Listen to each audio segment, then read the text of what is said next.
গভীর মনোযোগ দিয়ে শুনবেন ভাইয়েরা আমার। গত মঙ্গলবারে গেছি আমি বাজারে একটা ছাগলের বাচ্চা কিনতে, 5,000 টাকা দিয়ে বাজান রে ফুটফুটে একটা ছাগলের বাচ্চা কিনে আনছি। বাড়িতে আইনা দেখি রাখার মতো কোনো জায়গা নাই। সারা রাত ছাগলের বাচ্চাটা আমার সাথে থাকছে, সারা রাতই ম্যামে করছে। সকালে উইটা আমি ভাবলাম ছাগলের বাচ্চাটারে তো কিছু খাওয়ানি দরকার। তারপরে মাঠে নিয়ে গেলাম, টানা 3 ঘন্টা ঘাস খাইলো বাজান রে। ছাগলটার দিকে চাইয়া দেখি বাজান রে ছাগলের বাচ্চার পেটা টিমটিমা।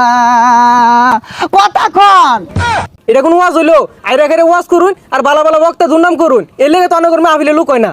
হেই মিয়া কি এর লুক হয় না?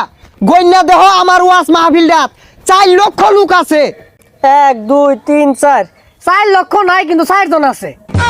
এখন বয়ান পেশ করিবেন আমার চেয়ে বড় বন্ড, শয়তানের বন্ধু, সারা গায়ে চুলকানি, পাচার ভিতর খাওজানি, মঞ্চে উঠা চিক্কুর পারুনি, গিবদের শিরোমণি, কুতুবের শয়তানি, বিশিষ্ট চিৎকার বক্তা জনাব মোহাম্মদ কেচারু ইবলিসি প্রভুগান্ডা।